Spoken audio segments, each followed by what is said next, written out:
Այդ ժամանակ երբ իմացա դիաստազ եւ այլն, ես արդեն փաստորեն 9 տարի այդ դիաստազով ապրում էի, բայց չգիտեի դրա մասին։ Բայց ես սովորական մարզիչ էի, պրոֆեսիոնալ մարզիչ, որը գնում է տրեյնինգների, սովորացնում է, սովորում է եւ այլն։ Ես երբ որ պրես անում էի ու տեսնում էի ինչ որ ստեղ մի բան այն չի, ասում էին ծննդաբերել ես դրանից է։ Դե ես էլ հալած յուղի տեղ ընդունում էի։ Դիաստազը լրիվ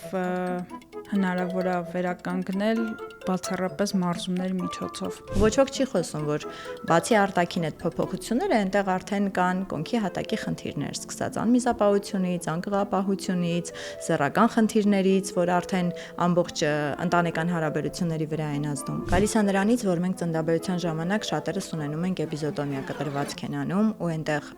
կարում են, հյուսվածքները ու այնտեղ հյուսվածքները արդեն մեկը մյուսին քաշում է։ Բժիշկները բնականաբար ասում են ամեն ինչ նորմալ է, գնացինք, բայց մենք իրականում տեսնում ենք այլ պատկեր։ 70%-ից ավելի նշում են, որ ընդհանրապես սպին կպած չկան, իրանք անգամ հասարակ մերսում շոյող շարժում սպիի հետ, այսինքն անտեսում են։ Բարև ձեզ, դուք լսում եք դիտում եք մեծ գործ ոդքասթը, ես Աստղիկ Կարապետյանն եմ։ Այսօրվա իմ հյուրը Մանան Վարդանյանն է, Հայաստանի արտիստիկ լողի քառակի չեմպիոն եւ հետծննդաբերական վերականգնման մասնագետ։ Մանան ջան, բարև ձեզ։ Բարև ձեզ Աստղիկ ջան, շնորհակալ եմ հրավերքի համար։ Ես եմ շատ շնորհակալ, որ եկաք։ Իրականում շատ հետաքրքիր է, առաջին անգամ եմ ճիշտն ասած իմ կարիերայում զրուցում չեմպիոնի հետ, ընդհանրապես մարզիկի հետ։ Ինչքան ժամանակ եք սպորտում եղել ու ոնց անցում եղավ դեպի բիզնես։ Շատ երկար պատմություն կստացվի, բայց փորձեմ հակիրճ ասել, իրականում 5 տարեկանից ես մտել եմ սպորտ։ Սկսել եմ ջրացածք մարզաձևից, հետո փոխել եմ սինխրոն լող ու այդպես ուղին շարունակվել է։ Արդեն ուսուցումն էլ է շարունակվել դեպի սպորտային ուղղությամբ, քոլեջ, որից հետո ֆիզկուլտուրայի ինստիտուտ, այնտեղ արդեն ավարտել, շարունակել աշխատել այնտեղ ավելի քան 12 տարի։ Ու դրան զուգահեռ արդեն երբ որ մեծ սպորտից արդեն դուրս ես գալիս, սկսվեց այս ֆիթնես իրարանցումը, երբ սկսեցին ֆիթնես ակումբներ բացվել ու առաջին ֆիթնես մեծ ակումբներից, որ բացվեցին, առաջարկեցին, որպեսզի լինենք մարզիչ։ Ու այն ժամանակ բնականաբար չգիտենք ինչ է, բայց մի բնավորություն կար, մի գիծ կար, որ առաջատարել, եթե առաջարկը կա, ասում եմ, հետո նոր սկսում եմ մտածել, թե ոնց պիտի դրան հասնեմ։ Այսինքն կար ժամանակ պատրաստվելու ու արդեն ես ինքս լինելով մարզիկ, գնում եմ մեր մարզիչներից մեկի մոտ, որ այն ժամանակ շեյպինգ էր։ Դասավանդում խնդրում եմ իր դասին մասնակցել, նշումներ անել, որ ընդհանուր հասկանամ ինչի մասին է խոսքը։ Զուտ պիտի նայեն մեզ, մեր տեխնիկան եւ այլն, բայց էլի սենց գերազանցիկ բնավորությունը սենց ստիպում էր, որ ավելի լավ լիներ։ Ու այդպես գնացել եմ, ներկայացրել եմ ու դարձել եմ ոնց որ իրենց մարզիչներից մեկը ու այդպես սկսվել է ուղին։ Ու արդեն մի ուղով սկսում ես, արդեն ֆիթնեսը բազմաթիվ ճյուղեր ունի, սկսում ես մի ճյուղից մի ճյուղ անցնել ու շատ տարբեր բաներ փորձելուց հետո եկավ մի ընթացք, որ ավելի ճիշտ այդ ընթացքը բոլորս տեսանք, դա կարանտիններ ու ես ինչքան բոլորս հենց ցավով հիշում ենք, բայց ես ուրախությամբ եմ ինչ որ տեղով հիշում կարանտինը, որովհետև շանս ընձեռնվեց դանդաղելու ու այդ թոհուբոհի մեջ առօրյայի տեսնելու, թե ինչ կա կիսատ թողած, ինչն է պակաս, ինչը պետքա լրացնել։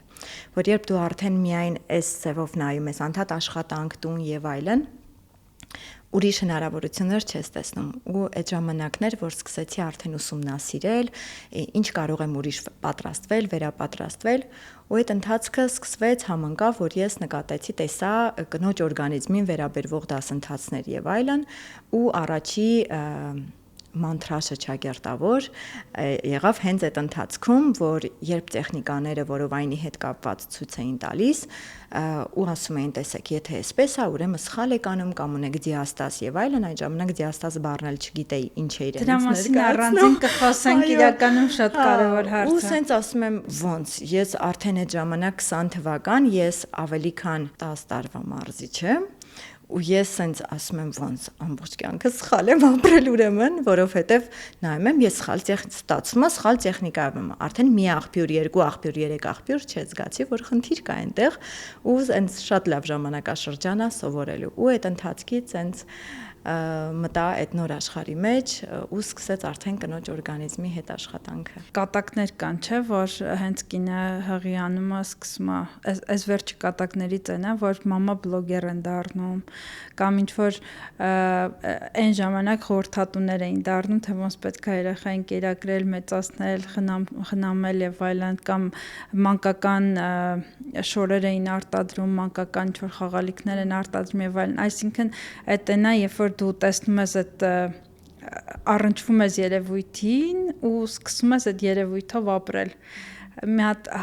շատ հետաքրքիր բան էլ կա, ասում մենակ հղիներին հղի կինն է նկատում, կամ երբ որ ոտքդ կոտրվում է, այդ ժամանակ ես հասկանում են մարդկանց, ովքեր օրինակ աստիճաններով պետք է իջնեն ու ոնց են տառապում եւ այլն, այսինքն այդ նույն կոշիկի մեջ հայտնվելու պահը, ինչքանով է ձեզ վրա դա ազդել, արդյոք համընկել այն շրջանում, երբ որ դուք արդեն հղի էիք կամ արդեն երեխա ունեիք, փոքրեր։ Բլոգը սկսել եմ վարել շատ ավելի շուտ, նու մեծ տղաս 14 տարեկան է արդեն, այսինքն այն ժամանակ,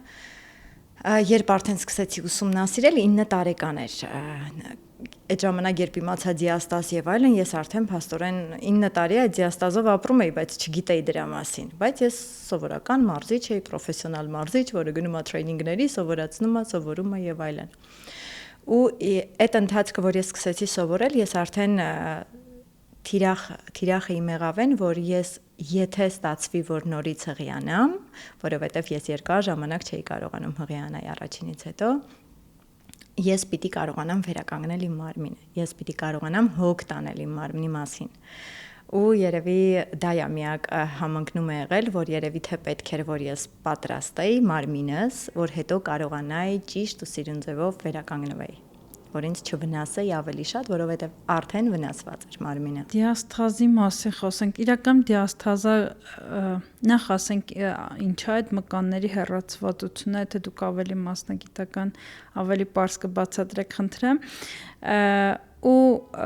ինձ մոտ միշտ տպավորություն է եղել, որ դա լինում է հատկապես չմարզված, վատ խնամված կամ մարմնի մասին հոգ տարած կանանց մոտ, բայց հիմա որ ասեցիք ահագին զարմացա, խնդրում եմ պատմեք էլի ոնց է ձեզ մոտ այդ առաջացել ու ոնց է հաղթահարել։ Դիաստազը որովայնի ուղիղ մկանների տարանջատումն է։ Մենք ունենք սպիտակ գիծ, կարծես լայնանում են, հեռվանում են իրարից։ Մենք կարողանում ենք դիաստազը փակել, մոտեցնել իրար։ 30%-ի մոտ խնդիրը մնում է ու չի մոտենում իրար, պետքա լրացուցիչ օգնություն։ Կներեք, արդյոք սա հղիության հետևանք է, այսինքն թե կան նաև այլ օրինակ չծննդաբերած կնոջ մոտ կամ այլ ընդհանրապես մարդու մոտ լինում է դիաստազ։ Լինում է, երբ շատ քաշ են ունենում, հնարավոր տարբերակներից մեկը, որ շատ որովայնի առաջնային պատը առաջ է գալիս ու բնականաբար էլի տարանջատումը տեղի է ունենում։ Մնացած դեպքերում հիմնականում ծննդաբերությունից։ Երեխաների մոտ էլ կա, ես այս վերջերս եմ սկսել առնչվել այդ խնդրի հետ, ուրախ եմ, որ արդեն աչքս տեսնում է ու հասկանում եմ ինչ չպետք է անել, երբ արդեն նորից էլի սպորտ վերադարձա ու սկսեցի երեխաների հետ գործ ունենալ, դա տեսա, բայց դա արդեն ուրիշ խնդիր է, դա արդեն ավելի այդ մանկաբույժները, թերապևտները իրենք զբաղվում են այդ հարցով։ Իսկ ինչ վերաբերվում է կանանց մոտ, իրանք հղիության ժամանակ տարանջատվեց, դա նորմալ պրոցես է, որը որ պիտի տարանջատվի, որպեսզի տեղավորվի, բալիկը։ Ու հետո աստիճանաբար հետ է գալիս կամ հետ չի գալիս։ Դրա համար արդեն պետք են գալիս մասնագետները, որպեսզի ուղղորդեն։ Մարզվածների ու չմարզվածների այստեղ այսպես ասած հարցը չի, որովհետև ես ինքս լինելով մարզված հասա այդ խնդրին, ինչի որովհետև մկանները, շատ մարզված մկաններ, իրանք գեր կարծր են լինում։ Այսինքն չենք զբաղվում էլաստիկությամբ հյուսվածքների, այսինքն կարծրացած վիճակում իրանք հեշտ են վնասվածքի հանդիպում պատրվում են, ճակերտավոր ասած, ու երբ էլաստիկ չեն լինում, բնականաբար խնդիրը լինում է։ ու երբ էլ չես հասկանում ինչպես պետք է մոտեցնես, օրինակ ես 6 ամիս հետո առաջին բալիկից ծնվելուց հետո վերադարձա աշխատանքի ու սկսեցի իմ ստանդարտ պրեսները անել, մարզումները, ծանրությունները եւ այլն։ Ես երբ որ պրեսը անում էի ու տեսնում էի ինչ որ ստեղ մի բան այն չի, ասում էին ծննդաբերել ես դրանից է։ Դե ես էլ հալած յուղի տեղ ընդունում էի, հետ չէի մտածում որ կարելի է կրթվել, մի հատ էլ հետաքրքրվել այդ թեմայով, բնականաբար լսում ես մեծերին, ասում են տենց պիտի լինի ու այդպես շարունակվում է։ Ես ցավում եմ իհարկե որ ես ինքս չեմ խորացել այդ ուղղությամբ։ Ունեք մարզիչների, թե ավակ սերունդը լինի, մարզիչները լինեն ավելի մեծ փորձով ովքեր որ եղել են, հա, ու մտքովս անգամ չի անցել որ կարելի էր հետաքրքրվել այդ ուղղությամբ ու հասկանալ դա ինչ է։ Ու անգամ երբ նայում ես օրինակ այն ժամանակ երբ փորձում ես նայել վարժություններ, դիաստազի եւ այլն, դու վարժությունը նայում ես, ասում ես, հա, նույն վարժությունն է ինչ որ ես անում եմ, բայց ինչով է դա ազդելու էլի, ես էլ եմ արել այդպես։ Բայց այստեղ շատ ու շատ օգնող լրացուցիչ հանգամանքներ կան, որ պետքա ցուցումներին հետևել։ Ուղղակի վարժությունը նայելը այսպես ու կատարելը ու ցուցումներով վարժությունը տվյալ անելը լրիվ տարբեր բաներ են, որովհետև կարող ես նայել ու անել սխալ, կարող ես լսել ու անել ճիշտ։ Այսինքն ճիշտ եմ հասկանում, որ կոնկրետ ձեր դեպքում այդ դիաստազը լրիվ հնարավոր է վերականգնել բացառապես մարզումների միջոցով։ Անպայման շնչառության միջոցով ու մարզումների։ Դիաստազը մոտիկացնում ենք, օրինակ ես երկրորդ բալիկից հետո արդեն սկսեցի ավելի աշխատել, բայց տվյալ պարագայում, որ օրինակ համարյա 10 տարի անցել է ես նոր սկսել եմ աշխատել իր հետ երկրորդից հետո, մկանները մոտենում են իրար, բայց իրանք չեն կպնում, այսինքն լայնացումը, հա, տեղի ունեցել ու իրանք մոտենում են իրար, բայց չեն կպնում։ Կպցնել հնարավոր է վիրահատության միջոցով, բայց կարող ենք մենք ապրել դիաստազի հետ իմանալով ինչպես ֆունկցիոնալ աշխատել։ Առօրյա շարժումներում ինչպես հետևել, մկանները ինչպես կառավարել, ինչպես մարզել ու այդ մարզումը ինչպես բերել կենցաղ, որովհետև մենք ինչի համար ենք մարզվում, որ այդ ամեն ինչը բերենք կենցաղ։ Եթե մենք պիտի այդ 1 ժամվա ընթացքում մարզվենք ու հետո ամբողջ մնացած 23 ժամը շարժվենք այնպես ինչպես արել էինք մինչ այդ, չի օգնի։ Դրա համար պիտի մարզվենք ու այդ տեխնիկաները բերենք առօրյա կենցաղ։ Սկսած բալիկի գրկելուց, ծանրություններ տեղափոխելուց եւ այլն, նստելուց, կանգնելուց, ամեն ինչ, այսինքն պետք է դարձնենք ֆունկցիոնալ։ Ձեր խոսքի մեջ ասացիք, որ երեխայի ծննդից հետո անմիջապես սկսեցիք մարզվել, ավելի չտանցակ աշխատանքի, ծանր վարժություններ եւ այլն։ Արդյոք դրանք խորացրեցին դիաստազը։ Ես այս վերջերս նայում էի արխիվը վարժությունների, ուզում էի տեսնել ես ինչ եմ արել առաջ ու ինչ եմ անում հիմա, ու անկեղծ այդ ամենով կիսվեցի բլոգում, որ ցույց էի տալի, թե ես ինչպես են վարժությունները կատարել, սխալները որոնք են եղել ու հիմա այդ նույն վարժությունը ինչպես է։ Այսինքն անընդհատ սխալը անելով խորացնում ես խնդիրը։ Անընդհատ խորացնում ես խնդիրը։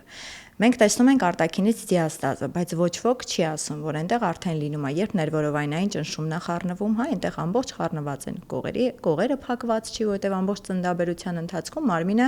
կեցվածքը փոփոխության է ենթարկում, օրգանները տեղաշարժվում են։ Կողերը բացվում են վերև, կոնքը պտտվում է առաջ, ամբողջ օրգանները տեղաշարժվում են, որ այնտեղ կարևոր մարդ է մեծանում։ Ու դրանից հետո արդեն կոնքի հատակն է ճնշված անընդհատ, կարծես գնդակի վրա որ նստեք, գնդակը ինչպես ասենց լարված եւ լայնացած, չէ՞, նույն ձևով ներքևում մարմինն է լինում։ Ոչ ոք չի խոսում, որ բացի արտաքին այդ փոփոխությունները, այնտեղ արդեն կան կոնքի հատակի խնդիրներ, սկսած անմիզապահությունից, անկղապահությունից, սեռական խնդիրներից, որ արդեն ամբողջ ընտանեկան հարաբերությունների վրա են ազդում։ Այսինքն խնդիրները բավականին խորն է։ Հիմա ավելի շատ խոսում են հետծնդաբերական վերականում արտաքինից, բայց ոչ ոք ներքինից չի խոսում։ Ոչ ոք չի ասի, որ գիտեք, ինչ ես չեմ կարողանում վազեմ կամ հազամ կամ փռշտամ, որովհետև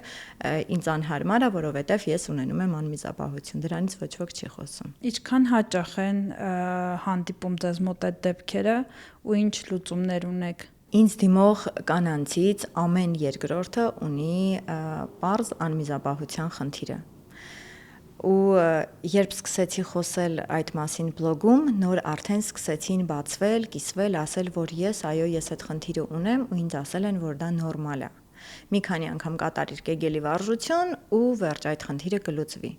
Բայց շատ ժամանակ անմիզապահության խնդիրը գալիս է ոչ միայն կոնքի հատակի մկանների թուլությունից, այլ նաև գերլարումից, ցավերը եւ այլն սեռական հարաբերությունների ժամանակ էլի գալիս է գերլարված մկաններից։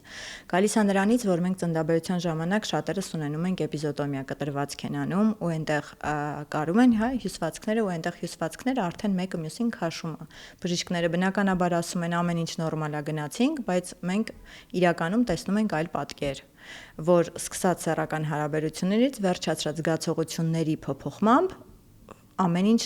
կարծես քարացած վիճակում է լինում։ Ու դա խնդիր է, որի մասին պետք է խոսվի, ու դա խնդիրներ են, որոնց պետք է լուծել։ Ու ամենակարևորը կան լուծումներ, իրանք շատ պարզ, շատ հեշտ տեխնիկաներ են, որ մամաները ուղղակի կարող են հանգիստ օրվա մեջ կատարել։ Անպայման չի գնան 1 ժամ, ժամ ու կես մարզվեն, ընդամենը կարող են օրինակ օրական նվիրել իրենց 5-10 րոպե ու աստիճանաբար սկսեն խնդիրը լուծել։ Պարզ հեշտ տեխնիկաներ։ Իսկ այդ տեխնիկաները որտեղից պետքա տեսնեն, սովորեն կամ աղբյուրը որն է այդ տեխնիկաների։ Ես ինքս առաջարկում եմ եւ անհատական կոնսուլտացիաներ եւ խմբային մարզում եմ առաջարկում եւ on-line մարզումների ծրագիր եմ առաջարկում։ Ամենաշատը օգտվում են բնականաբար on-line մարզումների ծրագրից, որովհետեւ երբ բալիկը նոր ծնվում է, մաման նոր փուլում է գտնվում, արդեն sense երբ բալիկի խնդիրները եւ իր մարմինը ինքնագնահատական այդ ամեն ինչը կուտակվում է ժամանակ կողքից կարծիքներ եւ այլն ու sense խառնվում են իրար ու միանգամից ամենաառաջինը կարող են ընդհանրապես տանը մարզվել, որ իրանք տեսնում են չեն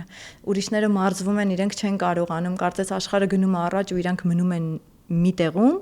ու ուզում են, բայց երեխայի ռեժիմը չի թողում, մեկ երեխան հանգիստ է կարող են թողել, սկսում են կերակրման խնդիրները եւ այլն, ու այդ ընթացքում իրանք հանգիստ կարողանում են շատ են, որ օգտվում են on-line ծրագրից։ Իրանք ձեռք են բերում ծրագիրը, միացնում են ըստ ցուցումների, սկսած հետծնդաբերական շրջանի առաջի շրջան, երկրորդ շրջան եւ երրորդ շրջան տարբեր տեխնիկաներ են, որոնք կարողանում են կատարել։ Իդեպ հետծնդաբերական վերականգնումը, երբ բնական ծննդաբերությունը տեղի ունենում, սկսում են աշխատանքը 4-ից 6 ժամ հետո։ Այսինքն դրանք պարզ շնչառական վարժությունները սկսում են 4-ից 6 ժամ հետո, եթե անգամ այդպես չի ստացվում, թեկուզ հաջորդ օրվանից հենց հիվանդանոցից կարողանում են կատարել տեխնիկաները։ Դրանք պարզ հասարակ տեխնիկաներ են, որոնք կարծես միացնում են ներսից դուրս, որովհետև այնտեղ հասարակ որովայնին դիպչելը զգացողության պակաս է լինում։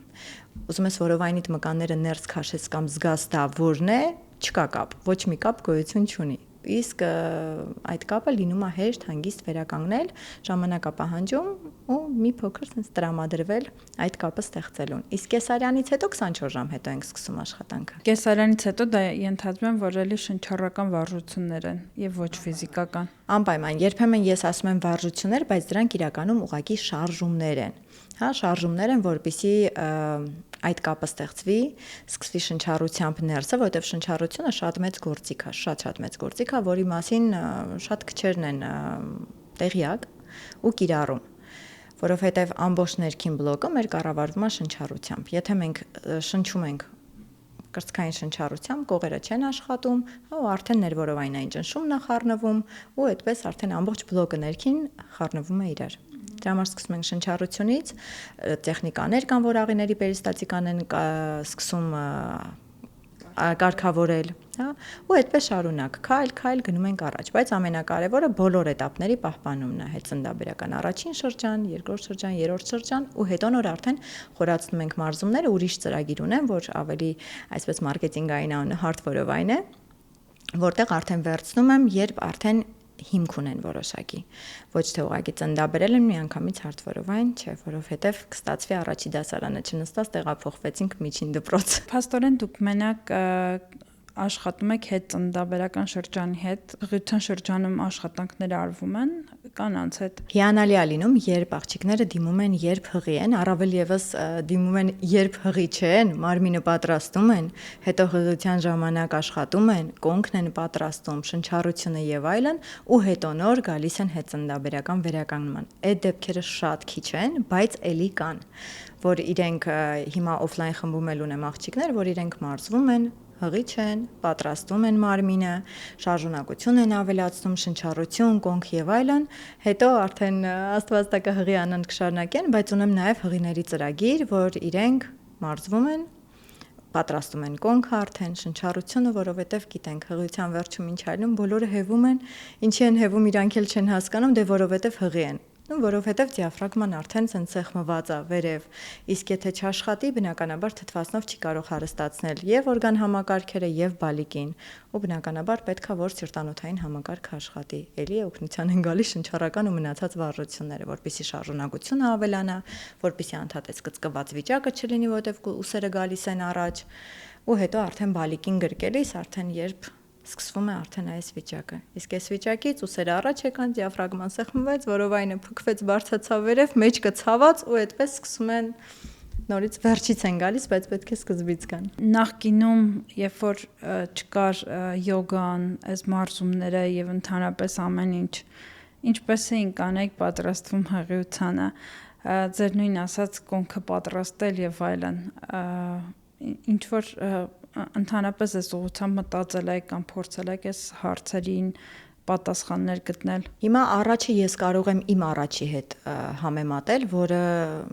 քիչ չի, 14 տարի առաջը բավականին շատ է, ու դրանից առաջ էլ երբ դու սպորտսմեն ես, պարապում ես եւ այլն։ Մենք ընդհանրապես գիտենք, որ եթե սպորտսմեն ես, դու հեշտ ես ծննդաբերել ու վերջ, կանաչ դրոշակը տալիս էին գնա, բայց գալիս ես կանգնում ես մի հատ խնդրի, որ չէ, ինչ որ դժվար չի։ Ու երբ ծննդաբերության ժամանակ բժիշկը ասում է, ինչ սպորտսմեն ես, ասում ես, որ այսպես չեմպիոն ես, այս մարզաձևը եւ այլն, հա, լավ սպորտսմեն ես։ Այսօրվա պես հիշում եմ այդ արտահայտությունը, ու սենց ուզում էի հասկանալ լավ սպորտսմեն ես, ինչ կապ ուներ իմ այդքան դժվար ծննդաբերության, տրավմատիկ ծննդաբերության հետ։ Ու հետո նոր հասկանում ես, որ սպորտսմեն ես, մկաններդ կծկված են։ Ու այդ ժամանակ չէի հասկանում, բայց պետք էր այդ մկանների հետ աշխատել, թուլացնել,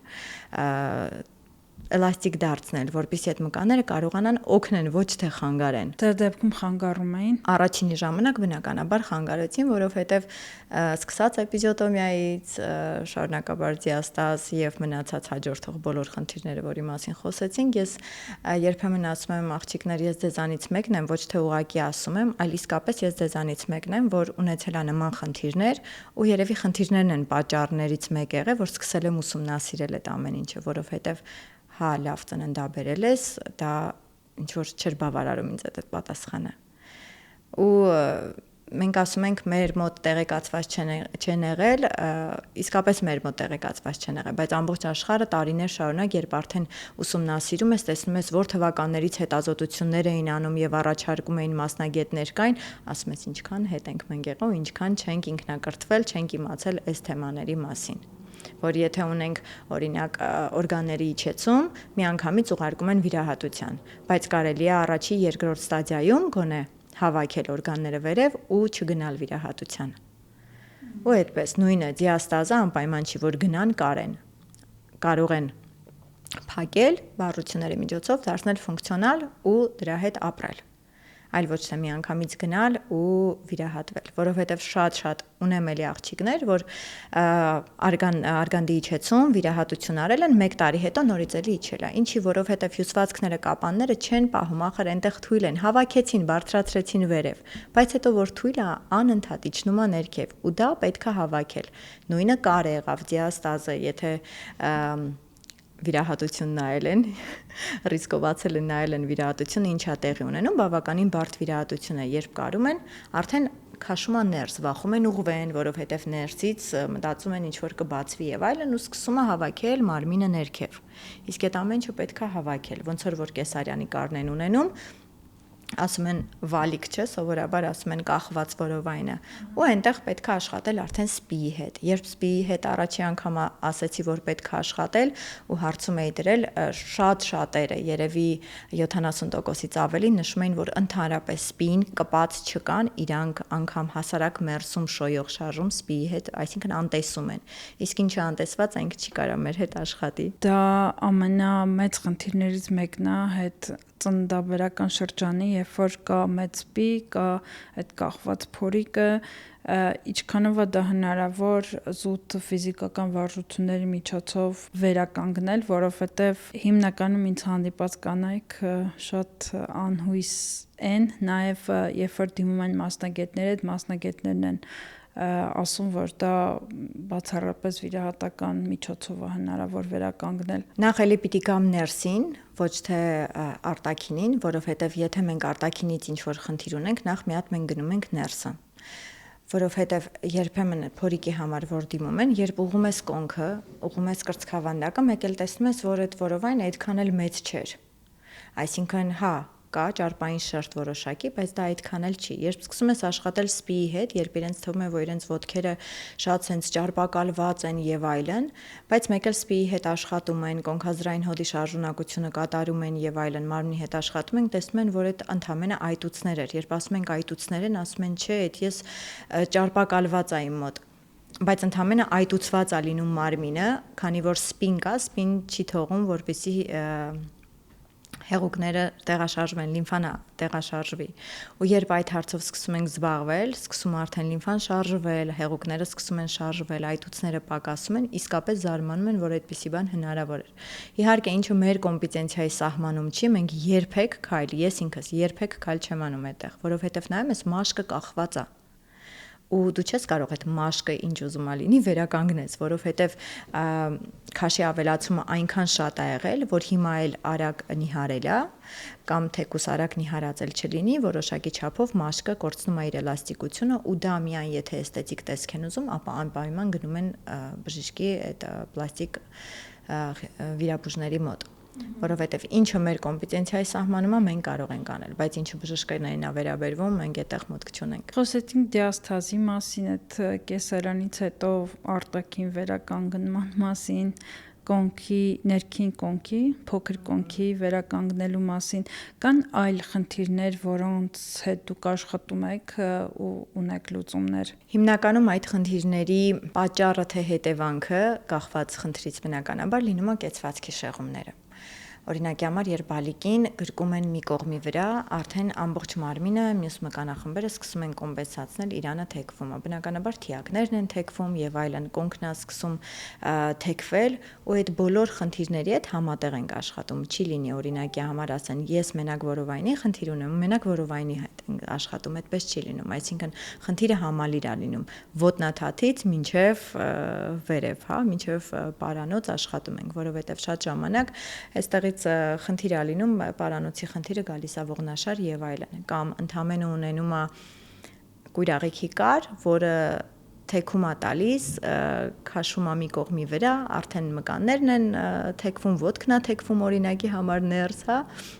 ու այդպես համալիր պետքա սկսել աշխատել։ Շատ լավ արդյունքներ ունեմ, այս վերջին 10-րդ հոսքը ավարտեցինք, որ նայում ես մարմնին լրիվ ծռված ու դասընթացից հետո լրիվ ուղիղ։ Ու դա իրենք են նկարում ուղարկում, այսինքն դա այնպես չի, ես ասում եմ, այսպես կանգնեք, այնպես նկարվեք ու իրենց հետադարձ կապը, որ ինչպես իրան գրում են, որ իրենք ապշում են արդյունքից։ Որովհետև եթե հետևողական անում են, օրվա մեջ իրենցից պահանջվում է ընդամենը 20-ից 30 րոպե, ոչ ավել։ Եթե ուզում են անել, աշխատան տանը։ Տանը իմ ցուցումներով։ Բնականաբար ունենում են ճակերտավոր տնային առաջադրանքներ, թիրախային վարժություններ կա, որ ես ասում եմ անպայման նկարեք, ուղարկեք ինձ, որպեսզի իմ հետադարձը կապը տամ։ Կան աղջիկներ, որ իսկապես կատարում են։ Կան մասնակիցներ, իհարկե էլի չեմ ասի քիչ տոկոս են կազմում, որ առաջին 1, 2, 3 շաբաթ մեկ էլ վերջ թողեցին։ Ինչի, որովհետև առաջին շաբաթներին բոլորս գիտենք, երբ ինչ-որ նոր գործ ենք սկսում, ինչ-որ բան ենք սկսում ենք հորմոնների, չէ, հաշվին սենց էնդորֆինները պարում են եւ այլն, մոտիվացված ենք, հետո ինչ-որ մի հատ խնդիր, մի հատ միջոցառում եւ այլն, հալավ ու վերջ ու թողնում են արդեն։ Իսկ այդ լուծումը կա, էլի մոտիվացված լինելու, շարունակելու։ Ճիշտն ասած, ծրագրում շատ մոտիվացիոն չելենջներ ունենք ու համակարգ ունենք եւ միավորային համակարգ եւ այլն, այսինքն որ ներսում պահում ենք մոտիվացիան միջև վերջ։ Ունենք մասնակիցներ, որ ասում են, ձեզ ստացվեց իմ մոտիվացիան պահել սկզբից մինչև վերջ։ Ու ես ինքս էլ սովորեցնում եմ, որ նախ չեմ ուզում, որ դա լինի կախում, որովհետեւ ամեն մեկը պիտի առաջ գնա դիսցիպլինայի հաշվին։ Առաջին շաբաթները գնացինք մոտիվացիայի հաշվին, բայց հետո մեզ պետքա դիսցիպլինա։ Ու ինքս իմ փորձով եւ այլն սովորացնում եմ, թե ինչպես պետք է այդ դիսցիպլինան ստեղծել։ Սկսած հենց փոքր քայլերից, վերջացրած մեծ քայլերով։ Իրականում, եթե դու այդ դիսցիպլինան չունենաս, մարզիկ չես կարա լինես, բացառվում են էլ հաջողակ մարզիկ, բայց ամեն մեկը չի, էլի, որ այդ մարզիկի դիսցիպլինան ունենում է։ Ինչ մոտիվացիա, ինչ եկել է անում, որ մարդիկ մինչև վերջ գնում են այդ ծրագիրը ավարտում են։ Մի բանը, որ կարող եմ այսպես ինչու մտքիս ամենաառաջինը եկավ, որ ինչի համար են սկսում։ Անընդհատ այդ հարցը տան, որ սիրուն լինեմ, ինչի սիրուն լինեմ, որ ինքնագնահատականս բարձրանա։ Ինչի ինքնագնահատականս բարձրանա, որ օրինակի համար դուր գամ ամուսնուս, ինչի դուր գամ ամուսնուս։ Ու այդպես շարունակ, երբ ինչիների պատասխանը շատ լցնում ենք, sense տեսնում ենք, ինչքան շատ ենք պատասխանում այդ հարցերին, տեսնում ենք, որ այդ ուղակի մենակ շորիկի մեջ տեղավորվելը չէր։ Դրա տակ լիք ուրիշ բաներ կա թաքնված, ու ինչքան մանրամասն կարողանում են այդ առաջադրանքին պատասխանել, սենց իրենց համար այդ առաջադրանքը կատարել, տեսնում են ինչքան ինչիներ կար, այդ ուղակի շորիկի մեջ տեղավորվելը չէր։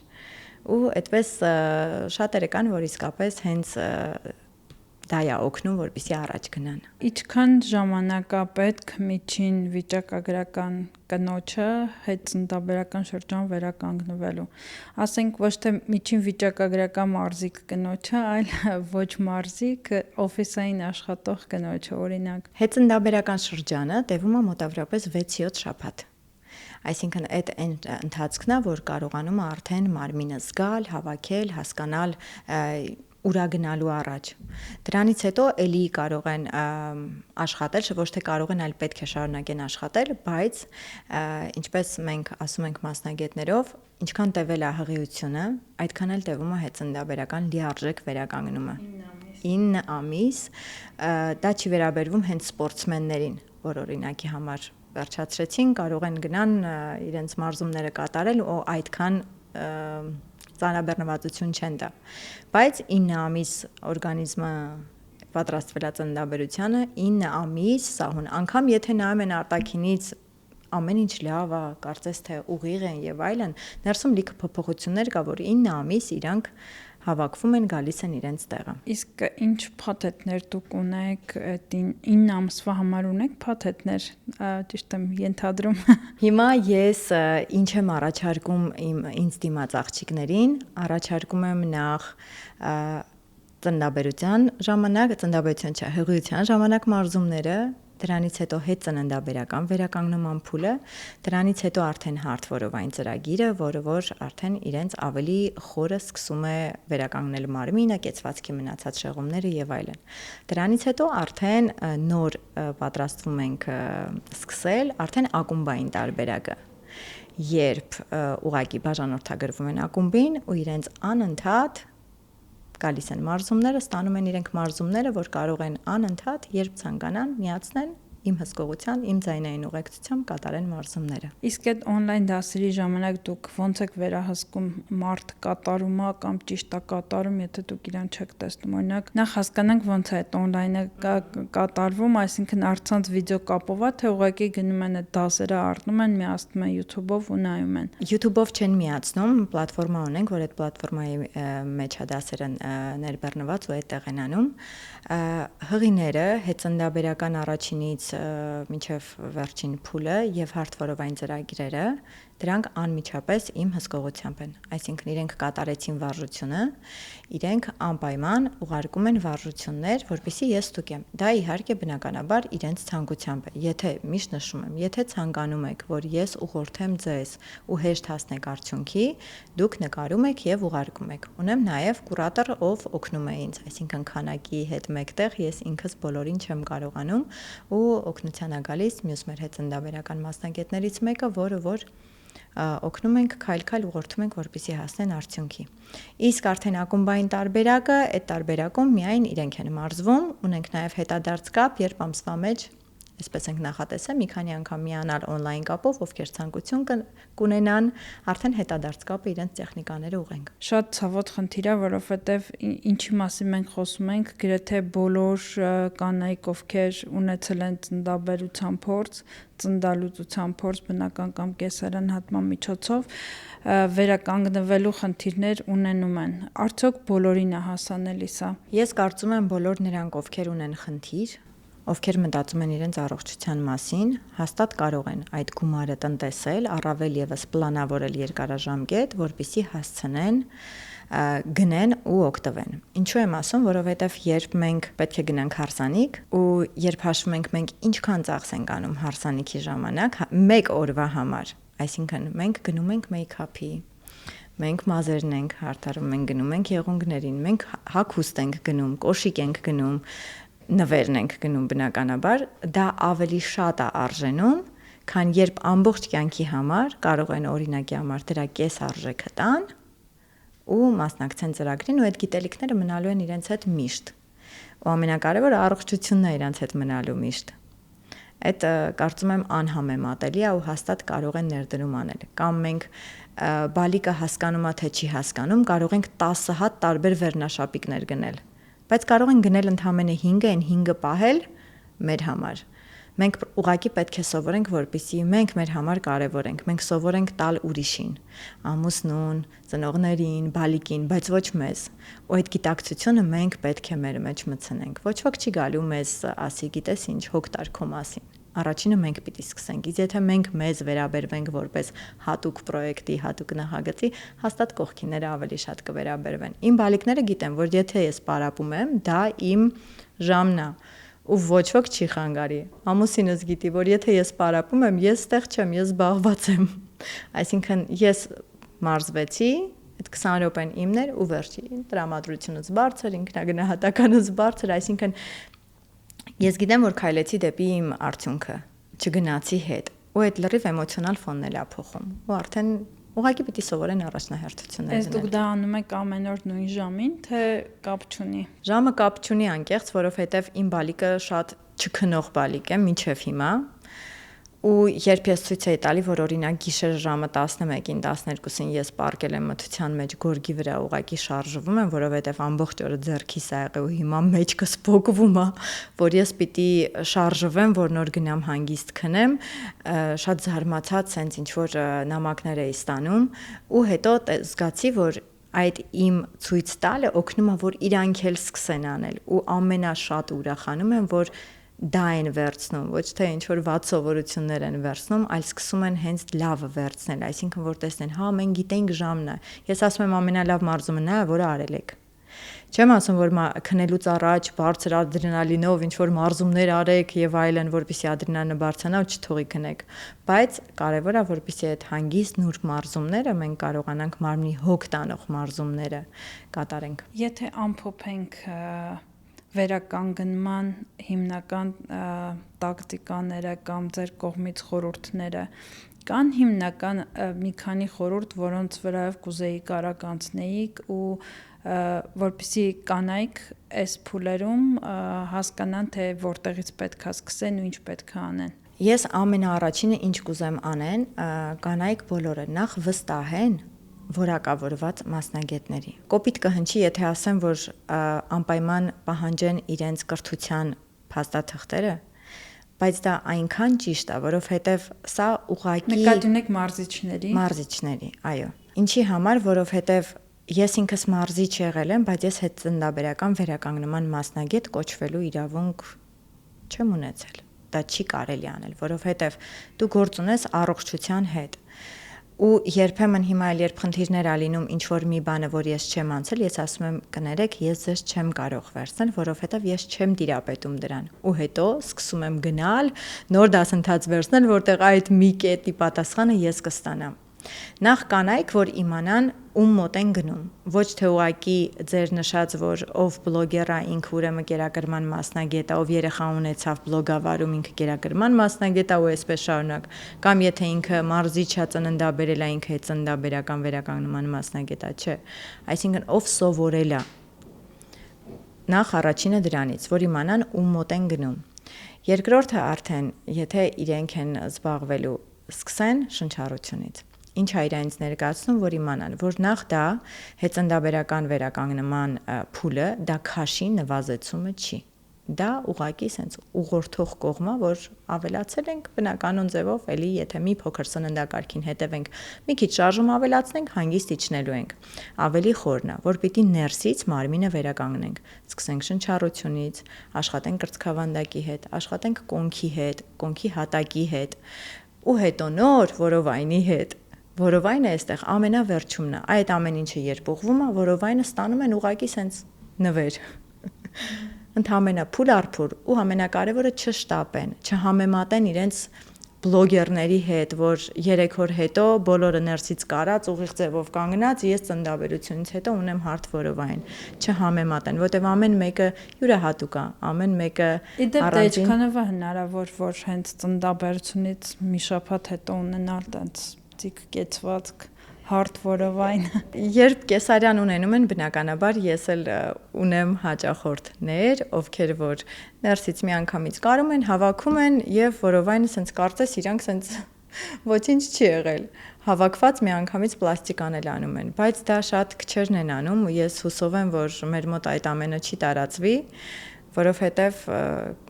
արտաքինը չի դա։ Դա նորից հետո տարիքի հետ մեկտեղ քաշելու է, հավաքելու է իրանց ներս։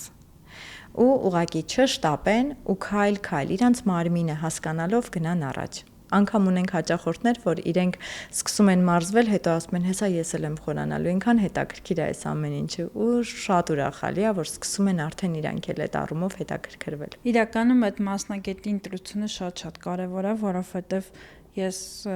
ինքս էլ խնդիր եմ ունեցել հենց դիաստազի, երբ որ հետ ծննդաբերական շրջանում գնացել էի մարզումների ու այդ մասնագետը ուղղակի մարզիչ էր։ Շատ կարևոր է իրականում ինձ թվում է պետք է այս մասը շեշտել, որ եթե դուք գնում եք մարզվելու կամ վերականգնվելու ֆիթնեսի կամ ինչ-որ այլ մասնագետի մոտ, անպայման պետք է հասկանալ, որ ինքը դրանից հասկանում է։ Ամենակարևորը որ չվնասեն։ Մեզ մոտ, օրինակ մեր դպրոցում, որ մարզիչներ ենք պատրաստում, մենք հստակ իրենց ասում ենք, սա ձեր կոմպետենցիայի սահմանն է, սա չէ։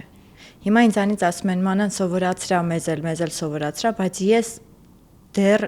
իրավասու չեմ ինձ համարում սովորացնել։ 25 թվական, արդեն 5 տարի է ես սենց սկսել եմ նուրբ, սահուն մտնել վերջին 2 տարին ավելի շատ, բայց ես դեռ ինձ չեմ համարում այն փուլում, որ ես կարող եմ տվյալ մասնագետին պատրաստել։ Այո, բազային ֆիթնես մարզչի, բազային գիտելիքները խմբային մարզումների, որ ինքս եմ անցկացնում, դա կարող եմ սովորացնել եւ սովորացնում եմ արդեն 10 տարի է համարյա։ Դա ձեր դպրոցն է, որ ասացիք։ Այո, Հայաստանի Աերոբիկայի եւ ֆիթնեսի ազգային ասոցիացիան, որ 2016 թվականից պատրաստում է, վերապատրաստում է մարզիչների, իրանք եվրոպական ակրեդիտացիա են կանցել, ամեն 2 տարին մեկ անցնում ենք, մեր թույլ են տալիս ամեն անգամ անցկացնելու, թե չանցկացնելու պահանջներն են բարձրացնում եւ այլն։ Այդ ասոցիացիայի ղեկավարն եք դուք։ Այո, նաեւ ու երբ մարզիչներին սովորեցնում ենք, հստակ ասում ենք, սա ձեր կոմպետենցիայի սահմանում է, սա չէ։ Օրինակի համար, չպիտի մտնեք դիետոլոգի գործի մեջ, չպիտի մտնեք, օրինակ, տեսնում եք ճարպակալում արդեն 3-րդ աստիճանի է հասել, պետք է ուղղորդեք բժշկի մոտ։ Պետք է սկզբում քաշ իջեցվի, հետո նոր սկսեք մարզումները, որովհետև եթե դուք սկսեցիք մարզումները ձեր ստանդարտ մեթոդիկայով, արդեն մեծ վնաս եք հասցնելու սրտին, մկաններին, կապաններին, ոսկրերին ու բնականաբար քանդելու ենք մարդու օրգանիզմը։ Այդ դեպքում սննդի միջոցով են քաշ նվազեցնում։ Սկզբում սկսում են սննդի միջոցով, այո, երբ արդեն բժիշկն է թույլատրում է մարզվել, նոր արդեն սկսում են մարզումները կատարել։ Այս մասով ունեք ինչ-որ կարևոր մտքեր, որ կուզեիք ավելացնեիք։ Ես կուզեի ուղղակի, որ բոլոր կանայք, մեր աղջիկները սկսեն սիրել իրենց։ Սկսեն սիրեն իրենց, հոգ տանեն իրենց մասին, իրենց առողջության մասին, որովհետև իրենք իրենց ունեն։ Ու ինչքան երջանիկ լինեն իրենք, ինչքան հանգիստ լինեն, բնականաբար իրենց ընտանիքի երջանկությունը կլինի ամենաբարձր տեղում, իրենց բալիկը կլինի երջանիկ ու իրենց շրջապատը։ Սիրեն ու հոգ տանեն իրենց մասին։ Հիշեցնեմ, որ մեր հյուրը Մանան Վարդանյանն էր, հետծննդաբերական վերականգնման մասնագետ։ Բաժանորդագրվեք, հետևեք մեզ, գրեք կոմենտներ եւ կարծիքներ, շնորհակալություն։